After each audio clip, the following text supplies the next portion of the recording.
vraiment dans la joie et je voudrais pourquoi. Je disais à quelqu'un hier que si je savais danser, mais je vais danser comme selon ce que Dieu va me dire, de comment Dieu va m'apprendre aujourd'hui à danser. Amen. Amen. Je ne sais pas bien chanter, je ne sais pas bien danser, mais je vais danser. Amen. Alléluia. Amen. Donc, nous sommes dans les livres du prophète Habakkuk, chapitre 1er, nous lisons le 2e verset. Aujourd'hui, je vais résumer les choses et nous sommes obligés, je suis obligé de revenir le dimanche prochain pour terminer ce thème, parce qu'aujourd'hui, on va gagner le temps. Il est écrit, jusqu'à quand, ô Éternel, j'ai crié et tu ne m'écoutes pas. J'ai crié vers toi à la violence et tu ne secours pas. Dans nos cœurs prions, je demande à chacun de vous de prier pour moi, de prier pour cette parole. Seigneur notre Dieu, je ne suis pas digne de me tenir debout devant ton peuple, parce que tu sais qui je suis. Tu sais que je ne sais pas. Tu sais que je suis incapable de communiquer fidèlement et comme tu peux le faire toi-même, ta parole à ton peuple. Mais par ta grâce, sers-toi de moi comme ces micros, Seigneur notre Dieu, pour communiquer et révéler ta parole à ton peuple. Saint-Esprit, viens nous en aide et que toute présence négative s'éloigne de ces lieux, que toute promenade dans la pensée, tout esprit de ténèbres soit soumis à la volonté du Seigneur Jésus et que tout soit pour sa gloire. Nous disons Amen. Amen. Ici, l'homme qui parle est prophète. Et lorsqu'un prophète est découragé, vous pouvez vous imaginer combien ceux qui ne sont pas prophètes peuvent se décourager. Imaginez ici, c'est le prophète Habakkuk, prophète d'Israël. Il est découragé parce qu'il avait besoin d'un secours, mais le secours ne venait pas. Il avait besoin de quelque chose. Il avait la violence dans le pays. Il priait, mais la réponse ne venait pas. Ses problèmes restaient sans solution, ses questions sans réponse. Sa situation, c'est ma situation. La situation du prophète Habakkuk, c'est aussi ta situation. Tu as et nous avons tous des problèmes, mais nous prions parfois, ça ne passe pas. Mais c'est quoi les problèmes au juste? La fois passée, nous avons vu que Dieu n'exauce pas à toutes les prières. Nous avons aussi dit que Dieu exauce à toutes les prières. Mais comment expliquer, comment trouver l'intercession entre Dieu n'exauce pas à toutes les prières et Dieu exauce ou répond à toutes les prières? Ces deux réponses se croisent quelque part. C'est là où nous allons trouver maintenant le secret. Nous avons gêné et parfois nous disons j'ai prié, ça ne change pas. Ici, le prophète a prié, lui-même qui était appelé par Dieu pour prophétiser, prendre la parole, lui qui était la bouche autorisée de Dieu. Dieu lui communique la réponse, les messages, les secrets, et lui les communiquait maintenant au peuple. Mais lui maintenant prie lui aussi, et Dieu ne répond pas. Dieu lui avait dit, si on ne dit pas ce que Dieu avait donné comme promesse, qu'est-ce que le prophète avait eu? On disant à Habakkuk, mais qu'est-ce que Dieu lui avait dit? Il avait attendu quelque chose de la part de Dieu, ce que Dieu avait dit, mais cela ne s'était pas réalisé. C'est là est ta situation. On a prophétisé, tu as rêvé, tu as prié, mais ça ne passe pas. Qu'est-ce qu'il faut faire pour que Dieu réponde à nos prières? Jésus a dit, demandez, vous recevrez. Nous avons demandé. Il a dit, gênez, priez. Nous avons gêné, nous avons prié. Nous avons gêné jusqu'à perdre de voix, à perdre beaucoup de kilos. On s'est mort même de nous. Tu as gêné, tu as prié. Tu sors d'un jeûne et prière et tu recommences. Des jours après, 40 jours. Il y a même ceux qui ont battu le record de Jésus en gênant 41 jours, voire 50 jours. Tout ça pour recevoir la réponse de Dieu. Mais ça ne vient toujours pas. Et cela inquiète et cela nous tourmente. Le secret de la prière que Dieu exauce. 2. Hier, la fois passée, c'était la première partie. Aujourd'hui, c'est la deuxième. Et je suis obligé. Aujourd'hui, je vais parler pendant quelques instants. Et on va terminer. Le prophète a prié comme toi, comme moi. Rien n'a changé. Dieu nous a-t-il menti? Jésus qui a dit, demandez tout ce que vous demanderez à mon nom, je le ferai. Est-ce que Jésus a menti? Non, il n'a pas menti parce que lui-même s'appelle la vérité. Y a-t-il quelque chose à faire? Oui. Ce qu'il faut faire, c'est découvrir les secrets. Il y a des secrets. La première chose, nous avons donné 3 secrets la fois passée. Si tu fais des mauvaises prières, sache très bien que Dieu ne va pas répondre à de mauvaises prières. Une mauvaise prière, comme on l'avait dit la fois passée, même si vous la terminez avec au nom de Jésus-Christ à la fin, cela ne va pas changer grand-chose. Donc, toute mauvaise prière, selon Jacques chapitre 4, versets 2 à 4, c'était déjà dit, ça ne sert à rien de projeter cela. Vous pouvez noter, vous irez lire. Toute mauvaise prière, du genre, Seigneur, donne-moi un mariage plus que le mariage de Jean-Paul. Non, Dieu ne nous oblige pas de faire le concours dans le mariage. Donne-moi une voiture plus luxueuse que la voiture de. Non, Dieu n'est pas un Dieu qui nous entraîne dans la concurrence. La concurrence est petite sœur de la jalousie. Et la jalousie, comme vous avez enseigné la fois passée, c'est la sœur jumelle de la sorcellerie. Toute mauvaise prière, Dieu ne l'exauce pas. Imaginez-vous, si tu gênes pour que quelqu'un souffre, tu gênes pour que quelqu'un meure. Comme les hommes, je crois qu'il y avait 40 juifs qui gênaient pour tuer Paul. Leur gêne était, Dieu donne la possibilité, l'occasion de tuer ton serviteur Paul. Nous allons le tuer. Mais c'était des gênes inutiles. Nous avons dit aussi, il faut prier. Deuxième secret, comme la fois passée, nous avons dit, prions au nom de Jésus. On ne va pas tarder encore cela, nous n'allons pas nous attarder. Prier au nom de Jésus, c'est prier pour que la gloire revienne à Dieu. Non pas terminer la prière par au nom de Jésus-Christ. Une prière faite pour que Jésus soit glorifié, cette prière-là, Dieu lui-même dit oui, ça c'est pour la gloire de mon Fils. Voilà pourquoi Jésus-Christ priait lui-même en disant, Père, glorifie ton nom. C'est ça la prière au nom de Jésus-Christ, pour que la gloire revienne à Dieu.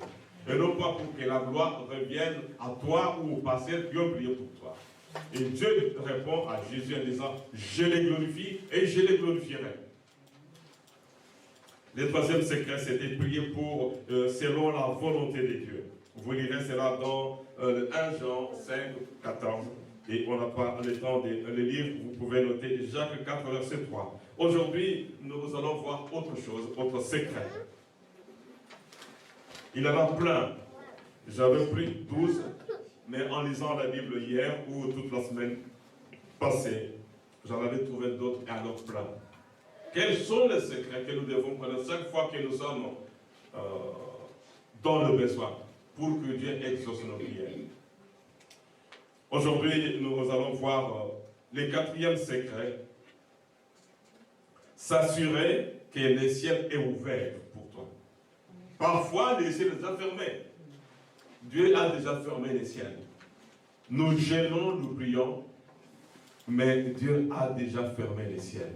Qu'est-ce que cela veut dire? Dieu a tourné le dos et il ne veut pas écouter, entendre même ta voix. Et c'est ce que Dieu lui-même dit. Dans 2 Chroniques, chapitre 15, versets 1 à 3. Vous pouvez lire, mais j'ai l'idée essentielle dans ma tête. Dieu est avec toi si tu es avec lui. Si tu l'abandonnes, il t'abandonne. Si toi tu as abandonné Dieu. Et Dieu dit, tu m'abandonnes, je t'abandonne. C'est un secret. Si nous restons en connexion, contact avec Dieu, Dieu répond et agit. Mais si tu l'abandonnes, sachez très bien, nous qui prions, peut-être le prophète Habakkuk avait reçu les messages prophétiques. Ce n'était pas les diables qui lui avaient parlé. Parce que si vous lisez au chapitre, au verset 2, qu'est-ce qu'il dit? Dieu lui dit, écrit, la prophétie va s'accomplir. Amen. Et c'est ce que je t'avais dit. ce qui n'est pas révélé ici. Ici, il y a un secret que Dieu avait donné à Habakkuk, mais qu'Habakkuk n'a pas écrit. Mais il a commencé tout simplement à regretter. Mais là, ici, la Bible dit, si Dieu est avec toi, si tu es avec lui. Dieu est avec nous si nous sommes avec lui. Si tu l'abandonnes, il t'abandonne. Si c'est projeté, vous allez voir. Est-ce que tu as abandonné Dieu? Est-ce que tu es retourné dans le monde? Qu'est-ce que tu as fait? Tu étais chaud, nous étions chauds, tu étais chaude, et tu as abandonné Dieu. Et Jésus dit dans Apocalypse, tu es chaud, très bien, tu es avec moi. Soit tu es chaud, soit tu es froid. Si tu es froid, tu appartiens au diable, tu es tiède, tu appartiens au diable, parce que je t'ai déjà vomi. Et une prière, la prière faite par quelqu'un que Dieu a vomi, ne sera jamais exaucée. Parce que tu as abandonné Dieu. Et faisons attention. Et si nous avons abandonné Dieu, cette étude ou prédication est pour te dire tout simplement de revenir à Jésus-Christ. Reviens à Jésus, sinon tu vas perdre ton temps. Tu vas perdre ton temps jusqu'à ce que tu vas t'envoyer. On ne peut pas combattre Dieu. On ne peut pas faire les bras de fer avec Dieu. Oui, non, je vais faire ci, il va faire non. Dieu gagne toujours. Et il va gagner. Et il va gagner, peu importe qui vous êtes, combien vous êtes, même si vous êtes plus grand que Goliath, Dieu va t'abattre. Et il est écrit dans Jérémie chapitre 2. Lisons Jérémie chapitre 2, vous comprendrez. Et si vous êtes dans ce groupe de personnes, Dieu dit ceci dans Jérémie chapitre 2, verset 25e, il est écrit ceci. Jérémie 2. Ne t'expose pas à avoir les pieds nus. Qu'est-ce que ça signifie? Ne dessèche pas ton bossier. Koganga, crier. Mais tu dis, c'est en vain. C'est en vain qu'on prie, c'est en vain qu'on crie, c'est en vain que je jette, c'est en vain. Non, car j'aime les dieux étrangers. Je vais aller après eux. Si tu as des dieux étrangers, il y a quelque temps, je ne sais pas ce qui se passe, il y a quelque temps, au Congo ou ici, tous ceux qui entendaient la prédication, tous ceux qui avaient des fétiches, le jetaient. Il y avait des moments où on me remettait des fétiches, presque chaque mois, et je le jetais. Mais maintenant, il y a des gens qui ont des fétiches, qui ont des bagues magiques, qui sont dans les mondes occultes, qui ne confessent pas. Ils veulent avoir et le Saint-Esprit, et ils veulent aussi avoir la puissance du monde. Comme cet homme, ce Samaritain, qui demandait à Pierre, prends l'argent, donne-moi la puissance ici. Et pourtant, il était magicien. Tout le monde en Samarie, tous ceux qui étaient baptisés, avaient reçu le Saint-Esprit, sauf les sorciers, sauf les magiciens. Qui connaît son nom? Simon. Simon, le magicien. Tout le monde reçoit le baptême. Lui aussi se fait baptiser, mais le Saint n'est pas tombé sur lui. Ici, la Bible nous dit, je vais terminer la lecture et pour aller un peu plus vite aujourd'hui. Vous comprenez pourquoi je vais aller trop vite. Car j'aime les dieux étrangers. Je vais aller après eux. Je vais retourner dans le monde. Vous retournez dans le monde. On est ici à l'église et après l'église, on retourne dans le monde. Non pas seulement chez les magiciens, mais dans les boîtes de nuit. Qu'est-ce que tu as laissé dans les boîtes de nuit? Qu'est-ce que tu as oublié? Tu avais une copine, un copain, qu'est-ce que tu as oublié chez lui? Toi qui es enfant de Dieu. Et tu viens à l'église, et après l'église, tu retournes chez le copain ou chez la copine. Il y a un choix à faire. Copain ou Jésus? Copine ou Jésus-Christ? Les jours que tu auras des problèmes, va les poser à ton copain. Va les poser à ta copine. Les jours que tu auras des problèmes, va les poser à ceux qui t'éloignent de Jésus-Christ. Voilà pourquoi nous prions, voilà pourquoi tu pries. Et il n'y a pas de changement. Il y a un choix à faire. Dieu a dit lui-même, j'aimais aujourd'hui devant toi la vie et la mort. À toi de choisir, les biens et les mal, les ciels ou la terre, la lumière ou les ténèbres. À toi de choisir, nous avons la liberté, bien aimé. Nous avons la liberté. Ici, le prophète dit, c'est Dieu qui parle par la bouche du prophète. Il dit, vous refusez, vous aimez le Dieu étranger. Ok, écoutez ce qui arrive à ceux qui aiment le Dieu étranger. Vous allez prier, il y a quelque chose qui ne va pas arriver. La réponse favorable que vous attendez.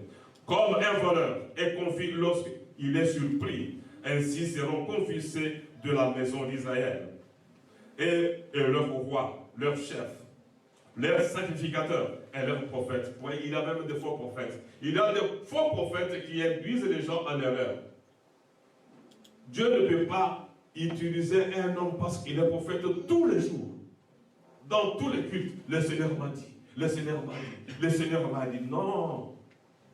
Dieu n'est pas l'interrupteur. Dieu n'est pas, ne travaille pas. Nous n'avons pas la télécommande pour télécommander les prophéties qui viennent du ciel. Je vois ici, il y a une dame qui a un sous-vêtement noir. Ça, c'est pas ça. Ça s'appelle prophétie. Dieu va te montrer des habits noirs. C'est tout, tu es venu à l'église, donc c'est ça la prophétie. Non, ce n'est pas ça. Ce sont ces genres de prophéties. Non, Dieu n'est pas un Dieu qui utilise les gens pour prophétiser tous les jours. Oui, il y a quelqu'un ici qui veut rentrer en Afrique, il n'a pas de ticket, et est-ce qu'il peut faire une offrande de provocation? Je vais prier, il va retourner, il va avoir le ticket pour aller au Congo. Ça, c'est pas ça. Ce sont de faux prophètes. Vous vous fiez aux faux prophètes, ils vous induisent en erreur, vous n'irez nulle part, il ne vous répondra pas. Les faux prophètes n'ont pas commencé aujourd'hui, ça fait longtemps. Et la Bible dit ceci, ainsi seront confus, c'est de la maison d'Israël. Leurs rois et leurs chefs, leurs sacrificateurs et leurs prophètes. Écoutez, ils disent au roi, tu es mon père, et à la pierre, tu m'as donné la vie. Car ils me tournent le dos, ils ne me gardent pas. Et quand ils sont dans les malheurs, ils disent, lève-toi, sauve-nous. C'est Dieu qui dit, vous évoquez des dieux étrangers, et lorsqu'on est dans les difficultés, Seigneur, lève-toi et sauve. Il ne faut pas s'élever. Dieu n'est pas ton enfant, Dieu n'est pas notre enfant à qui nous allons donner l'ordre tous les jours, lève-toi et viens-nous en aide.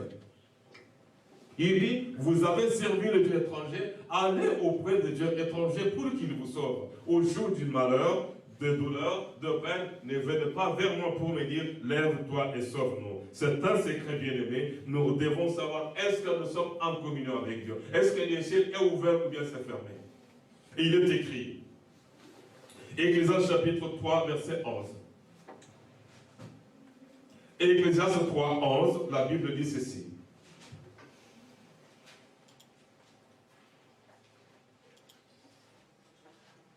Toujours dans les mêmes termes, même secret. Est-ce qu'elle essaie de trouver ou bien c'est déjà fermé? Ou vous criez la porte. Parfois, lorsqu'on prie, nous sommes déconnectés du ciel. Si vous êtes déconnectés, Ecclésiaste 11. Il fait toutes choses belles en son temps. Amen. Amen. Dieu fait toutes choses belles en son temps. Ici, c'est quoi? J'ai prié, Dieu répond à Habakkuk, attends les temps, ça va s'accomplir. Nous n'avons pas les mêmes calendriers avec Dieu. Amen. Dieu ne respecte pas notre calendrier. Dieu peut faire certaines choses juste par sa grâce. Et seulement pour sa gloire. Israël était en guerre, Josué était inquiet, l'ennemi fuyait. Il dit, c'est soleil, arrête-toi. Et le soleil s'arrête. Il dit, oui, dans ces cas-là, moi qui ai créé le soleil, comme tu travailles pour moi, le soleil s'arrête. Termine le boulot. Là, ce sont des réponses instantanées de Dieu. Mais Dieu n'est pas là pour faire ce que nous voulons qu'il fasse. L'autre secret, selon ce que nous venons de dire ici, Dieu fait chaque chose en son temps. Ne posons pas notre volonté à Dieu. J'ai prié. Vous savez, si aujourd'hui, il y a, je crois que le plus petit ici, c'est Élique. Et si nous commençons à gêner, Seigneur, nous voulons voir cet enfant recevoir une grosse barbe plus que son papa. Nous allons gêner jusqu'à 18 ans ou 15 ans. Il aura la barbe à 15 ans. Amen. La barbe d'Élique va pousser à 15 ans, plutôt 20, même 17, 18 ans. Vous allez gêner et prier, Dieu dit la barbe va pousser à 18 ans. Amen. Il ne va pas dire, oh non, non, non, vous voyez, non, ce n'est pas ça. Dieu n'écoute pas nos prières et nous n'imposons pas notre calendrier à Dieu. L'autre secret, il faut attendre le temps de Dieu. Amen. Attendons le temps de Dieu, bien-aimé. Sinon, nous allons nous retourner et retourner dans le monde. Nous allons nous fatiguer et retourner dans le monde, bien-aimé. Habakkuk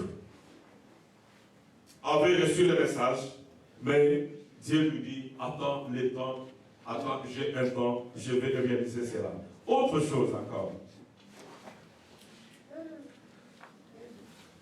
Être sûr que tu es connecté au ciel. C'est presque la même chose. Ici, il y a le ciel bien fermé, mais ok, j'ai sauté une référence publique vraiment d'extrême importance, Jérémie, chapitre 11, verset 14. Jérémie 11, Jérémie 11, 14, il est écrit,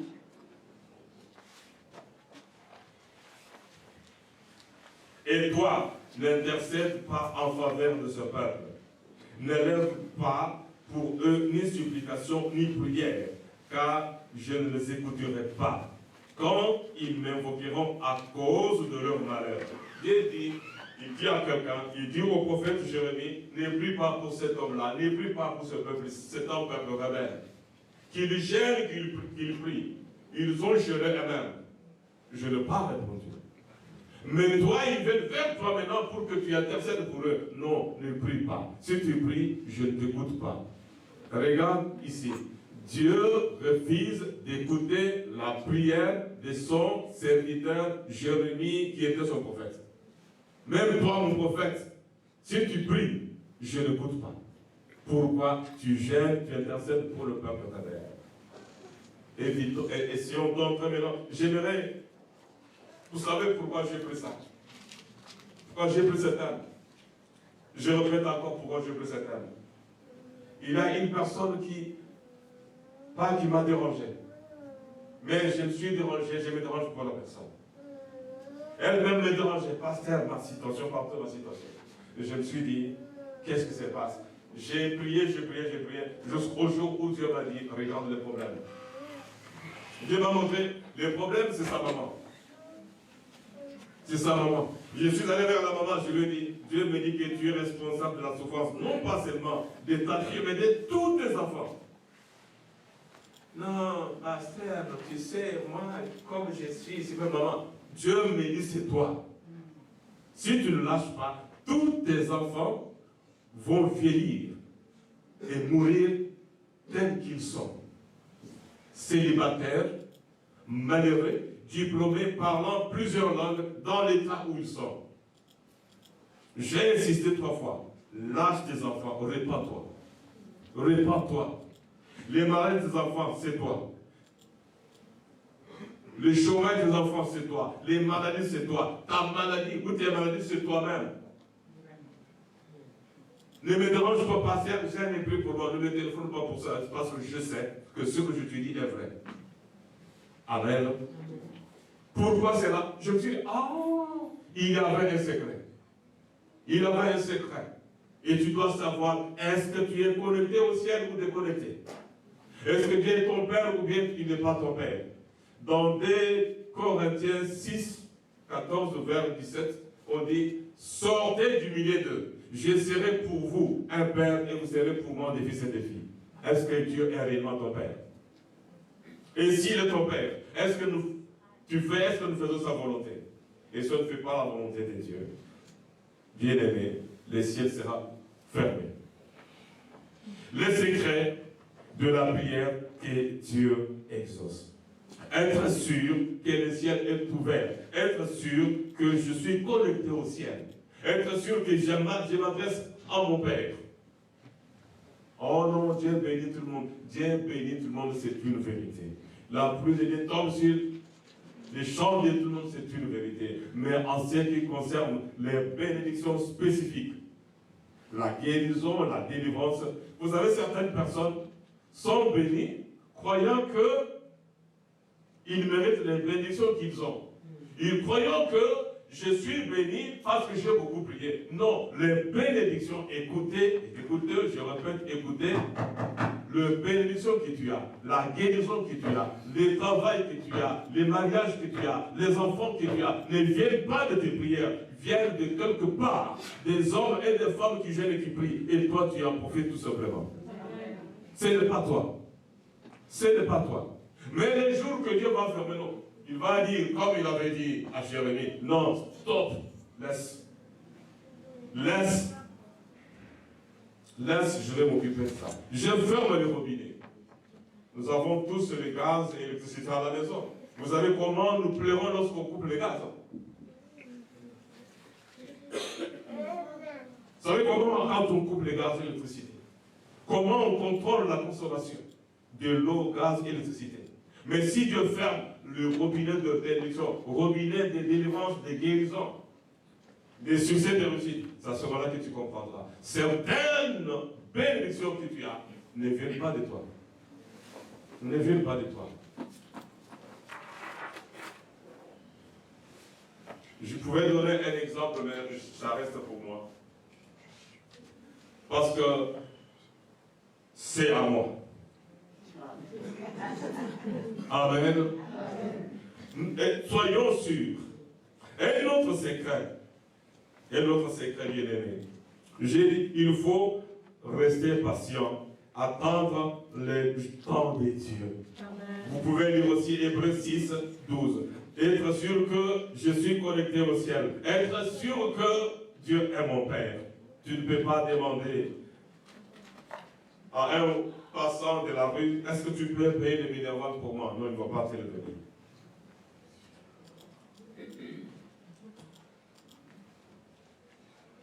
Ok. Écoutez, bien-aimés, un autre secret. Confesser ses péchés et réparer les fautes commises. Nous avons des blocages. Nous sommes bloqués parce qu'il y a parfois le péché non confessé. Non pas seulement les péchés non confessés, mais les péchés chéris qu'on commet jour et nuit. Tu sais que c'est un péché. C'est interdit par Dieu. Et tu le fais, comme on dit Nanko, et comme tu es Kinon, tu dis, et les Kanananga, et avec Dieu pour les gâter. Et les Kanananga, les Amakamboya. Non, avec Dieu pour les gâter. Avec Dieu, 1 plus 1 c'est 2. C'est ne pas chipoter. Le blanc reste blanc, le noir reste noir, la lumière reste lumière, le ténèbre reste ténèbre. Bien aimé, reconnaître le péché et le confesser, cela va déclencher, cela va ouvrir la porte. Va ouvrir la porte de la bénédiction et de la guérison, voire même de la délivrance. Un homme de petite taille, Zachée, Luc 19, 8 à 9, avait l'argent. Mais la porte du ciel, écoutez bien, la porte de l'argent était ouverte, la porte de bien manger, bien dormir, une grande maison, toutes ces portes étaient ouvertes avec l'argent volé. Mais Dieu, Jésus entre dans la maison de cet homme. Et cet homme est devant Dieu et devant la foule, devant les 12 apôtres qui étaient avec Jésus. Parce que la foule n'était pas avec lui au salon. Dans sa maison, Jésus est là assis. Il avait dit, aujourd'hui, toi, sachez, je vais demeurer chez toi, je vais dormir chez toi. Et regardez l'amour de Jésus-Christ. Il n'a pas dit, je vais manger, mais je vais dormir, je veux demeurer. Le verbe demeurer, c'est habiter. C'est le même verbe que André et Pierre avaient le même mot. Maître, où est-ce que tu demeures? Où est-ce que tu habites? Jésus dit à Zachée, je vais habiter chez toi. Il est allé chez Zachée. Mais avant toute chose, Zachée se tient debout. Il s'adresse à Jésus-Christ. Regarde, si je fais toujours du mal à quelqu'un, je veux réparer. Je veux réparer. Et je vais restituer l'argent que j'ai volé. Et il a regretté. Il a regretté. Il a réparé la faute. Est-ce que nous réparons les fautes que nous commettons? Est-ce que tu répares les fautes que tu commets? Tu blesses les gens, tu fais n'importe quoi, tu crois que non, Dieu est d'accord avec toi. Dieu n'est pas d'accord avec n'importe qui et avec n'importe quoi, bien aimé. Ici, un autre secret, c'est celui de confesser le péché et d'abandonner. Pourquoi? Parce que dans Ésaïe 59, 1 à 4, la Bible dit que ce sont les péchés qui empêchent Dieu de nous bénir. Ésaïe 59, versets 1 à 4. On le projette, vous allez le lire, mais j'aimerais que vous pouvez le lire, mais moi j'ai l'idée en tête. Il y a un problème, tu frappes à la porte, mais celui qui est devant la porte, qui a la bénédiction, c'est dit, non, tes péchés sont devenus un mur entre moi et toi.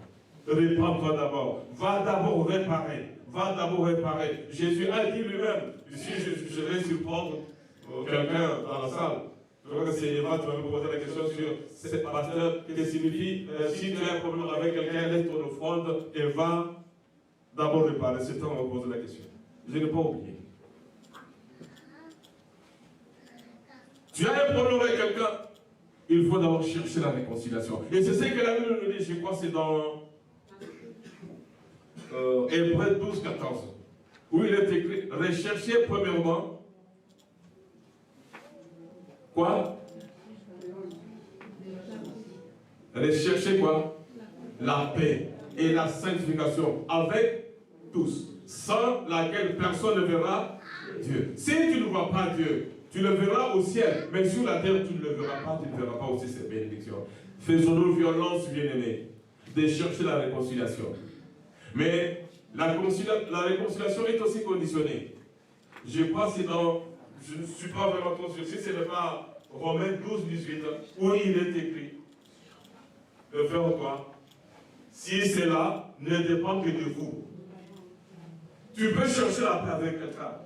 Tu cherches la paix, mais toujours pour la guerre. Tu cherches la paix. C'est comme David qui disait, moi je suis pour la paix, et ils sont pour la guerre. Comment tu vas devenir un ami celui qui cherche la guerre? Tu t'éloignes, même si c'est ton bras gauche, va au ciel avec un seul bras. Même si c'est l'œil, va au ciel borgne et laissez cet homme-là. Mais, si c'est possible, cherchez la réconciliation, bien-aimé. Cherchons la réconciliation. Si la personne refuse, c'est son problème. Je vais donner un secret pour terminer. Mais il y a aussi un autre secret. Par le moindre que nous avons tous. Et parfois, lorsqu'on nous dit qu'on a cette chose-là, cette habitude dont nous disons non, c'est l'orgueil. Il est écrit dans Jacques 4, verset 6, Dieu résiste aux orgueilleux.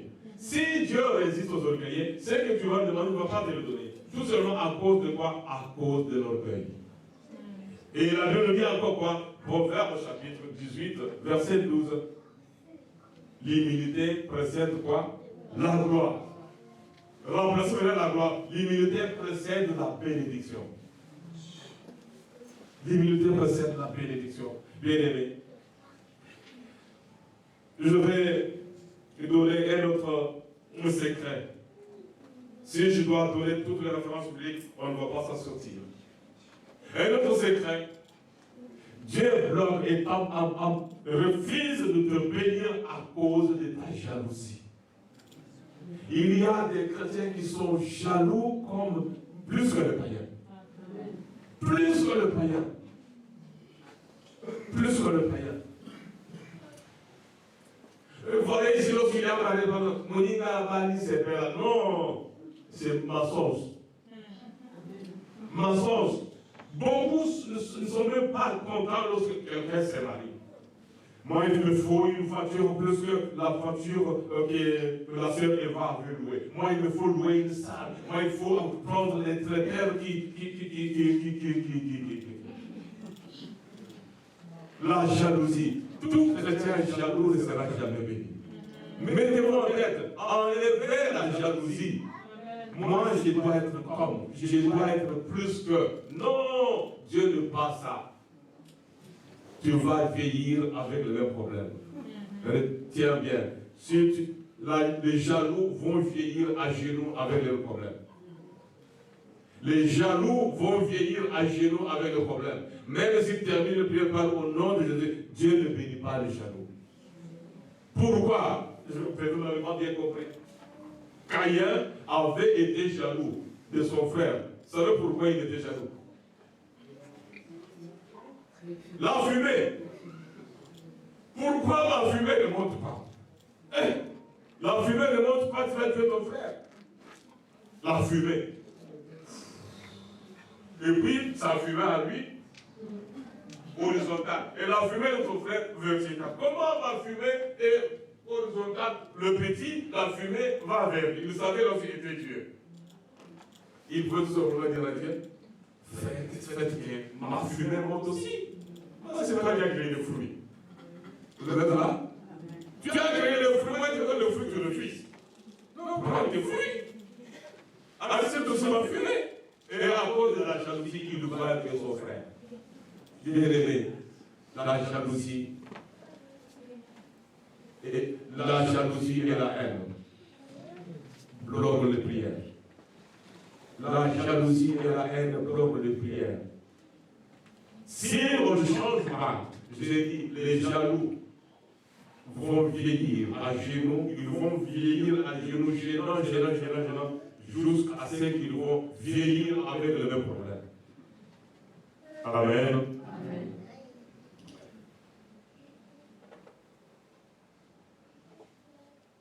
Oui.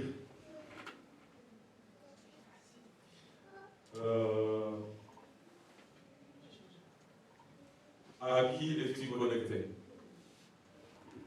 Je ne sais pas si je vais continuer cette thème ici le mois prochain. À qui es-tu connecté? À quoi es-tu connecté? Les téléphones de votre correspondant est atteint où? Hors du périmètre. Ça veut dire que Dieu ne te passe au téléphone, c'est toi-même, ton téléphone est limité, ça ne peut pas dépasser. Amen. Ça ne peut pas dépasser. Pourquoi? On est déconnecté. Si tu es déconnecté, il y a des choses trop simples et trop faciles qu'on peut faire. Si on éteint cette lumière ici, il y aura de ténèbres ici. La Bible dit dans Job chapitre 22, et nous terminons par là. Job chapitre 22. Maintenant, tu dois savoir à qui tu es attaché. À qui tu es attaché. Tu t'attaches au féticheur.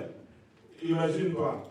Ici, je vais confesser quelque chose. Aux examens d'État, en 1974, à Kasumulunda, j'étais chrétien catholique.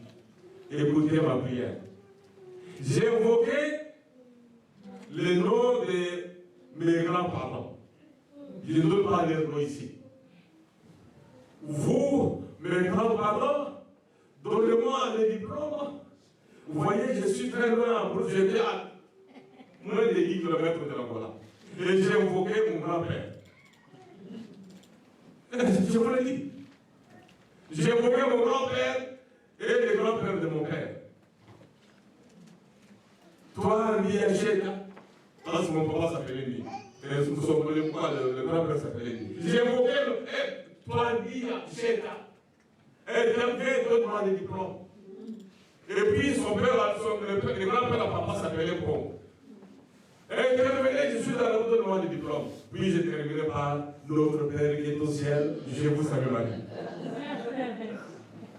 Vous êtes là? Et je le confesse. Et je vais toujours dire, j'étais un chrétien, un jour j'étais à l'internat. J'étais logé quelque part. Dans la chambre où j'étais, il y avait la statue de Marie. Un chrétien qui voit la statue de Marie. Je vois la statue de Marie, je le mets dans ma valise, j'arrive à l'internat, pressé pour prier, je vais mettre Marie là-bas sur la table pour prier. Dieu étant amour, Marie sans tête. Nous sommes allés vous craindre. Au moment où je voulais la jurer pour évoquer Marie, un chrétien volait les statues de la Vierge Marie. C'est pour vous dire, je vous dis ceci, je vous dis ceci. Amen. Vous devez savoir à quoi vous êtes connecté. Vous êtes connecté, attaché à quoi? Vous êtes attaché. Il a un choix à faire. Soit tu t'attaches à ta bouteille de magie, tu t'attaches à ton fétiche, au jour des problèmes, va poser des problèmes à ta bouteille. Va poser la question à ta bouteille. Tu as peut-être une fétide dans la noix, va. Tu as été totem. Ici, pendant la journée, tu es femme, homme. La nuit, tu deviens oiseau. Le jour de ton problème, va appeler cet oiseau-là. Qu'il vienne. On doit savoir à quoi on est connecté. Quelqu'un est dans la salle? Si on est attaché à Dieu, Dieu va nous bénir. Amen. Dieu va nous sauver. C'est un Dieu d'amour. Rejetez tout ce que vous avez. Regardez, Paul prêche l'évangile à Éphèse. Dans moins de 24 heures, les magiciens viennent confessant le péché, ils remettent les livres de l'évangile et les trucs bizarres. Et on les brille. Et aujourd'hui, on prêche. 10 ans, 5 ans, la personne là à qui on parle de Jésus-Christ, la femme là dont je vous parle, a fait plusieurs années en Christ. Et quand elle prie, on dit c'est la Sainte Vierge Marie. Quand elle prie, la Sainte Vierge Marie. Mais quand elle dit, c'est pas possible. Ce n'est pas possible. Ce n'est pas possible. Mais quand maman, tu es, je ne veux pas dire que tu es sorcière. Je veux dire seulement que toi, tu sais pourquoi tes enfants, il a des enfants sérieusement malades de maladies graves. L'autre là, tu sais.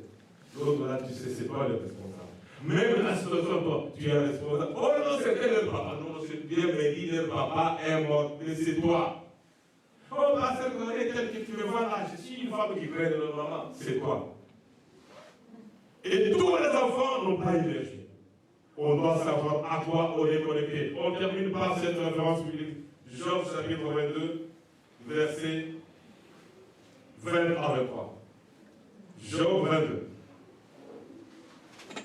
C'est par là qu'on termine. Job chapitre 22. C'est pour vous dire, tu es attaché à qui et à quoi.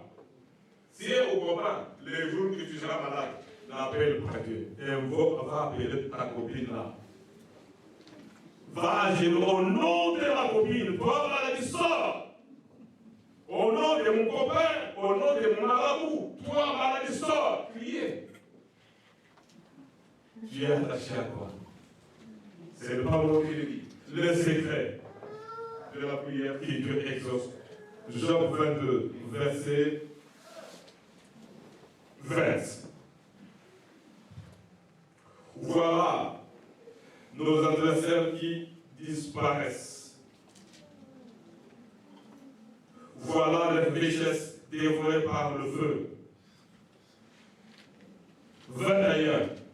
Attache-toi donc à Dieu et tu auras. Tu juras ainsi.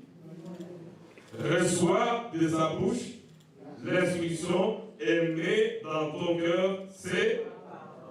Tu seras rétabli si tu reviens au Tout-Puissant, si tu éloignes l'iniquité de ta tente, de ta maison. Ce que tu as à la maison, éloigne. Attachons-nous à Dieu. Amen. Je reviendrai après sur le même terme où je vais terminer le Saint-Esprit de Dieu. S'il a planté quelque chose en vous, et ce que vous avez reçu pousse et apporte du fruit digne de la repentance. Nous gênons, nous prions, nous avons des problèmes. Cet thème, je l'ai choisi lorsque moi-même je me posais des questions. Je gêne pour cette situation, ça ne change pas. Il y a quelque chose qui ne va pas. Toute prière non exaucée, il n'y a pas de réponse. Dieu te dit, attends le temps que je prépare. Bien dit lui-même. Je t'ai déjà béni plein de fois. Qu'est-ce que tu as fait de ma bénédiction?